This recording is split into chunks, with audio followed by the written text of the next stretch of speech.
Cunningham. He splits it. What's up guys, and welcome to my first prospect scouting video for the 2021 NBA draft. And boy, are we starting with a bang. As I'm sure you've already noticed, we're going to be talking about Cade Cunningham. For months now, he's been anointed by many as the clear #1 guy in this draft class. And there's very good reason for that.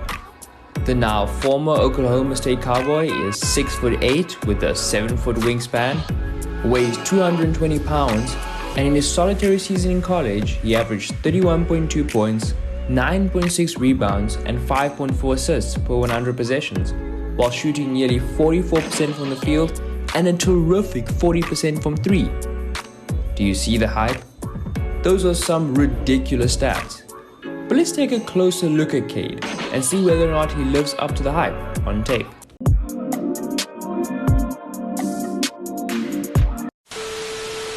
I should probably start off by saying that Cade can do it all. He can shoot, pass, rebound, and defend, all to a good or elite level when compared to his peers. The natural place to start though is at his passing. Don't let that assist figure fool you. He's a far better passer than that number suggests. Let's start off with the way he operates the pick and roll. He's always been somewhat of a savant on these when compared to his peers, even going back to his high school days.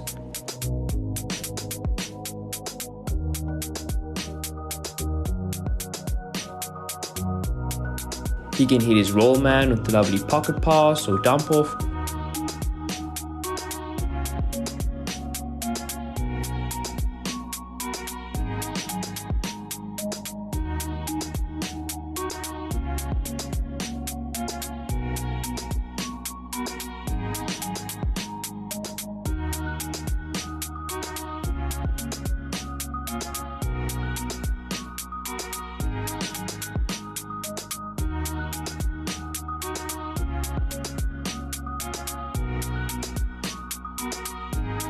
He can also kick the ball out to open shooters in the corner.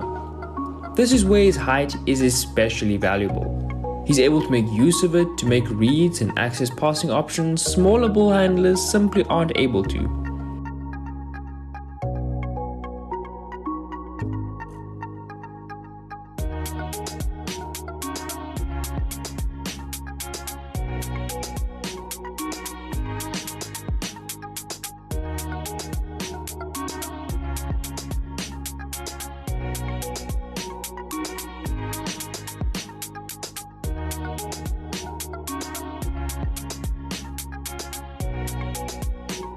He also varies his pace on his passes, recognizing when to provide some touch and when to beam balls past or over defenders.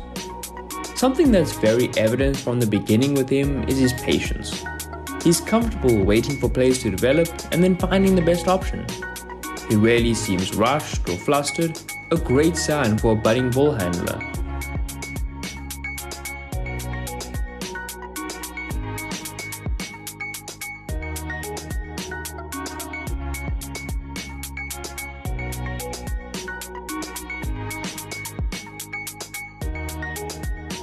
He's a good open floor passer too, and shows confidence, composure, and creativity in transition.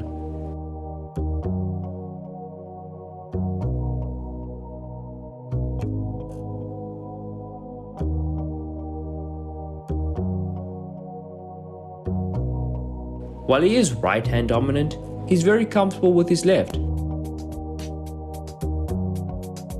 Teams started throwing traps and double teams at Cunningham as the season progressed. However, he seemed comfortable in handling them and got out of those situations with regularity.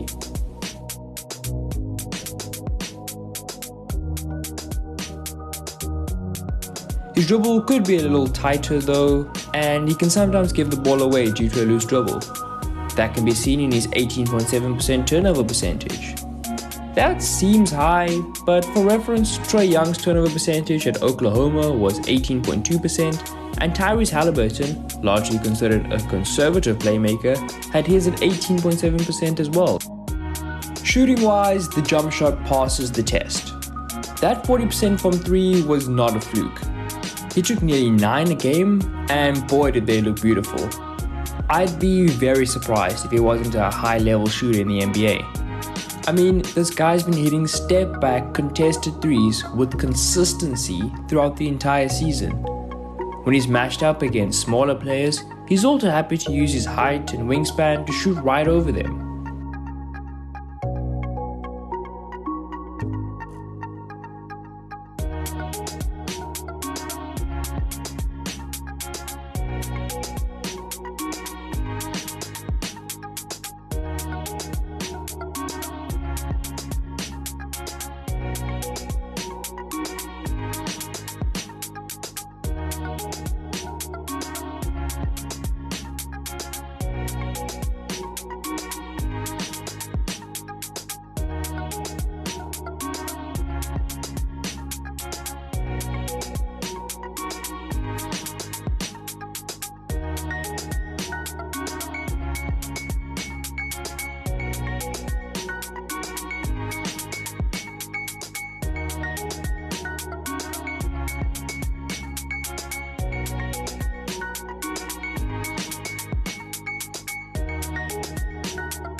He can also hit jumpers off the dribble, going either way.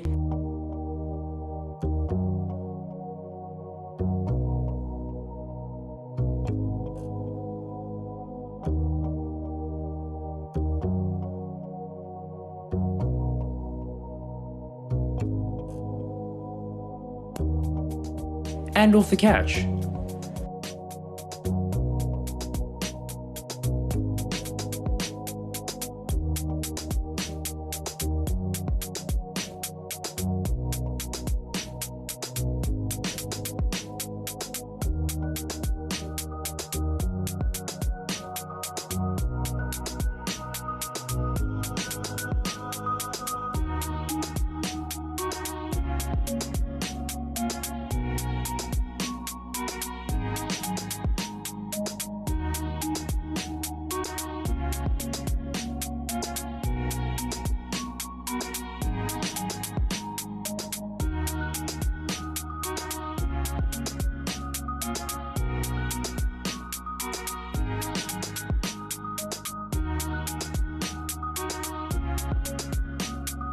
That jump shot remains reliable when it's inside the arc as well, as he's a good mid-range shooter and can hit fadeaways as well.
Like I mentioned before, he's a terrific pick and roll operator, and when defenses hedge against him, they are made to pay the price at a ridiculous rate.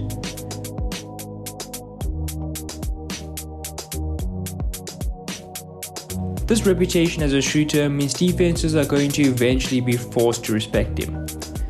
This gravity, in conjunction with his court vision and passing ability, allows him to hit open guys when defenses collapse. When players come into the NBA, it's important that they have a skill to rest their hat on when things go bad. For Zion, it's his freakish athleticism. For LaMelo, it's his passing. For Cade, I suspect it will be his shooting. He's also very good at finishing through contact and has nice touch around the rim.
He can also hit a variety of little hook shots over smaller defenders. He is also happy to post up on mismatches, and again, his patience is visible.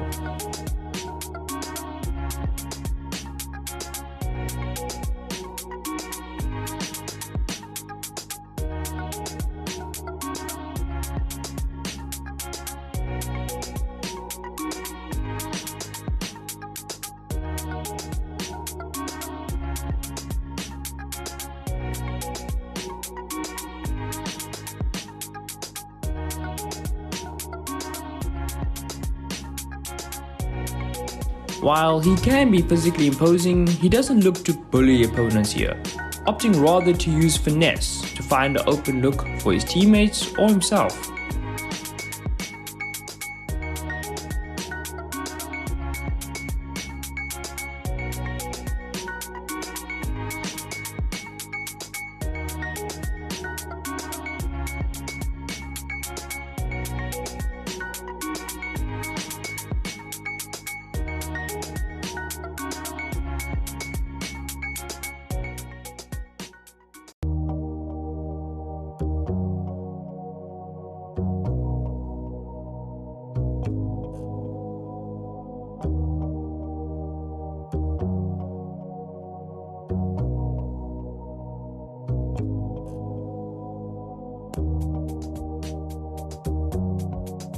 He's also an unbelievable isolation scorer.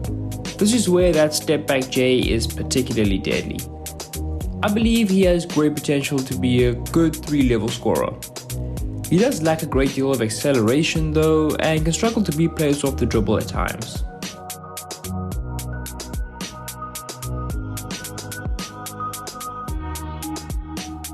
At Oklahoma State, he was the main man, but that doesn't mean they were running a James Harden on the Houston Rockets offense. When the time called for it, he deferred to other guys and played off the ball. When he did have the ball in his hands though, he controlled the tempo and the pace of their offense. What stood out immediately to me was his on-court leadership. He's constantly pointing and directing players to do certain things or to go to certain places, almost like an orchestra conductor. This on-court coaching also transferred to his defense as well. Speaking of defense, he's a versatile on-ball defender and team defender. He also possesses good awareness on that end, and he anticipates opposition drives well. He knows when to rotate and is quick to identify backdoor cuts. Due to his physical tools, he can guard a variety of positions.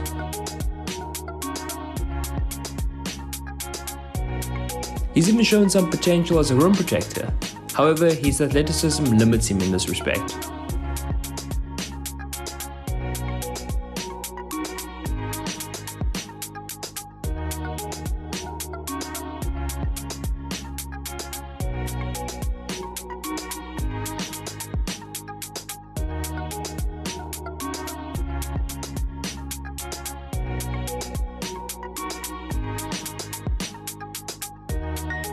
Overall though, Cade seems to live up to the billing.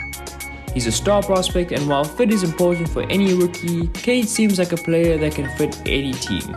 And should he end up going number 1 as everyone is predicting, I think that the team that picks him will be over the moon with their selection. If you did enjoy that video, please politely tap that like button. And if you're new around here, I'm going to be doing videos like this for quite a few more prospects for the upcoming draft, so please subscribe. And yeah, until next time, it's been your boy, Zach McAllister. Have a good day.